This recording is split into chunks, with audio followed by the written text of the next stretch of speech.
Good morning dear student. आज की online कक्षा में आपका स्वागत है। आज गोस्वामी तुलसीदास जी द्वारा रचित विनय के पद में पहला पद की व्याख्या, इसका भावार्थ आपको समझाएंगे। इसको ध्यानपूर्वक समझने का प्रयास कीजिए। सर्वप्रथम इसको हम पढ़ते हैं। ऐसे को उदार जग माही, बिनु सेवा जो द्रवय दीन पर, राम सरिस को नाही। जो गति जोग विराग जतन करी, नहीं पावत मुनि ज्ञानी। सो गति देत गीध सबरी कहूँ, प्रभु न बहुत जिय जानी। जो संपत्ति 10 शीस अरप करी, रावण शिव पहलीनी। सौ संपदा विभीषण कह, अति सकुच सहित प्रभु दीनी। तुलसीदास सब भांति सकल सुख, जो चाहस मन मेरो। तव भजु राम काम सब पूरन, करे कृपा निधि तेरो। प्रस्तुत विनय के पद में गोस्वामी तुलसीदास जी ने श्री राम की उदारता का चित्रण किया है कि श्री राम कितने उदार हैं, उनकी उदारता किस प्रकार की है, प्रस्तुत पद में दिखाया गया है। क्या लिखते हैं तुलसीदास जी?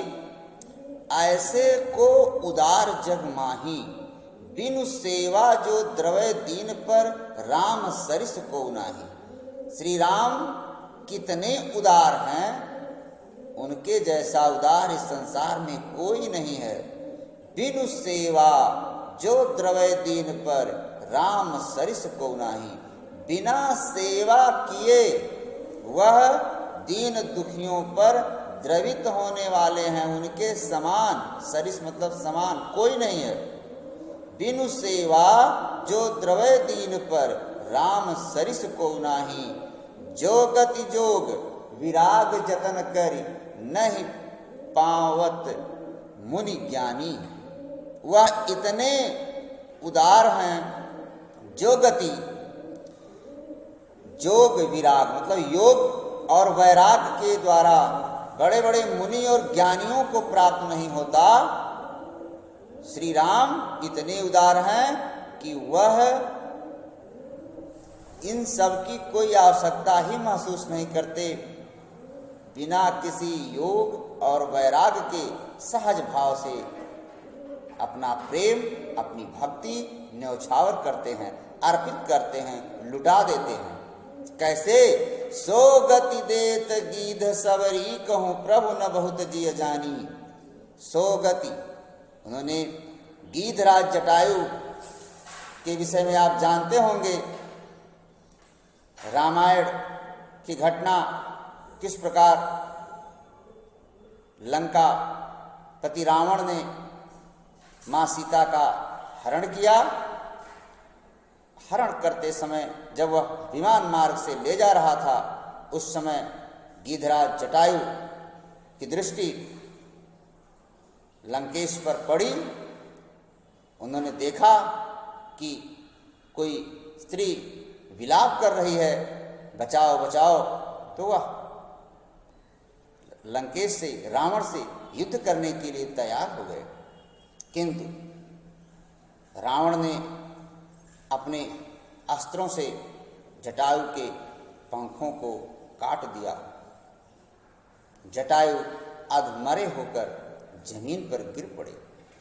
जटायु कुछ समय तक जीवित रहे और इधर श्री राम और लक्ष्मण सीता जी की खोज करते हुए जा रहे थे। रास्ते में जटायु से इनकी मुलाकात होती है और वहीं इनको मोक्ष प्राप्त हो जाता है जटायु को। तो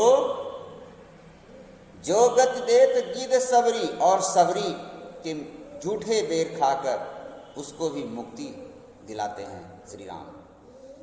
सो गति देत गिद सबरी कहूँ प्रभु न बहुत जिय जानी। इस प्रकार प्रभु श्री राम की चर्चा विश्व विख्यात है, कौन नहीं जानता है उनके विषय में। जो संपत्ति 10 शीस अरप करी, जो संपत्ति 10 शीस अरप करी रावण शिव पहलिनी। मतलब रावण ने अपने शीश को अर्पित करते हुए जिस संपत्ति को अर्जित किया, जो संपत्ति 10 शीस अरप कर रावण शिव पहलिनी, रावण ने शिव से जो प्राप्त किया था अपने शीश को अर्पित करने के बाद, उस संपदा को क्या किया, सो संपदा विभीषण कह अति सकुच सहित प्रभु दीनी। उस संपदा को श्री राम ने बिना किसी संकोच के विभीषण को दे दिया। विभीषण के विषय में आप जानते होंगे, रावण का छोटा भाई था विभीषण को रावण ने लात मारकर लंका से निकाल दिया। तब विभीषण श्री राम की शरण में चले गए थे। क्यों निकाल दिया? क्योंकि विभीषण बराबर यह कहते थे कि श्री राम की शरण में चले जाइए, उनसे वैर अच्छा नहीं, उनसे युद्ध करना अच्छा नहीं, और सीता को वापस कर दीजिए, इसी में आपकी भलाई है, इसी में आपका जीवन सुरक्षित है। मैं आपका भ्राता हूँ, इसलिए आपको सही मार्ग बता रहा हूँ, सही विचार बता रहा हूँ। लेकिन रावण अभिमानी घमंडी, वह विभीषण की बात को क्यों माने? त्रैलोक विजयी समझता था अपने आप को, था भी। कहा जाता है कि उसके घर पर तमाम तरह के देवता, ग्रह, नक्षत्र आदि बंदी थे। राहु, शनि, सभी लोग, पवन तक। तो इस प्रकार से रावण ने विभीषण को लात मारकर जब लंका से निकाल दिया, तो विभीषण राम की शरण में चले गए।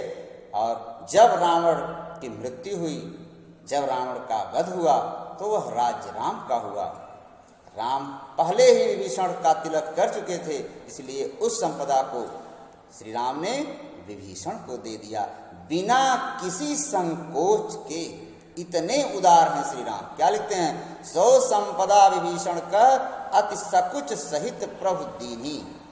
बिना किसी संकोच के प्रभु ने किसको दे दिया? विभीषण को। तुलसीदास सब भांति सकल सुख जो चाहस मन मेरो। तुलसीदास जी कहते हैं कि यदि आपका मन जितने भी प्रकार की सुख की कामना करता है, कल्पना करता है, जितना सुख आपको चाहिए, वह सब सुख श्री राम की भक्ति से ही संभव है। तुलसीदास सब भांति सकल सुख जो चाहस मन मेरो। जो मेरा मन चाहता है, जितने प्रकार की सुख, समृद्धि, ऐश्वर्य, सब कुछ कहाँ से प्राप्त होगा?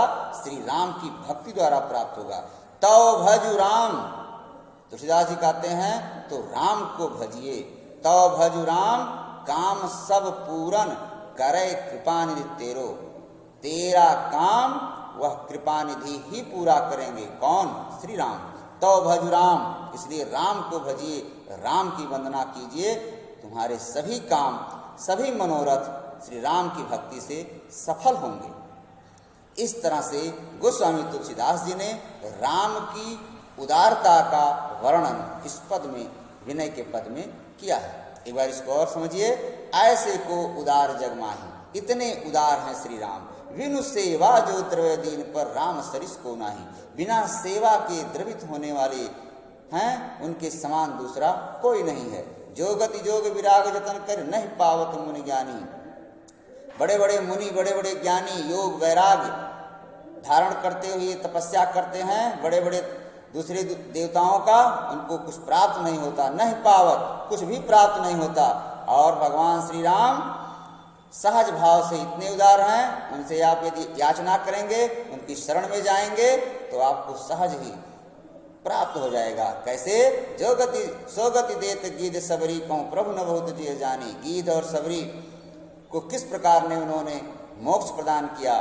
जो संपत्ति 10 शीस अरब कर, जो संपत्ति, जो धन, जो संपदा रावण ने अर्पित किया अपने शीश को चढ़ाकर शिव से प्राप्त की थी उसे श्री राम ने बिना किसी संकोच के विभीषण को प्रदान कर दिया। सो संपदा विभीषण का सकुच सहित प्रभु ही, तुलसीदास सब भांत सकल सुख जो चाहस मन मेरो। तुलसीदास कह रहे हैं कि जितने भी प्रकार की सुख की कामनाएं आपको है, जो भी आपका मन चाहता है वह सब आपको प्राप्त होगा। इसलिए तो भज राम, राम का भजन कीजिए, राम का कीर्तन कीजिए, राम का ध्यान कीजिए। काम सब पूरन, आपके सभी काम पूर्ण होंगे।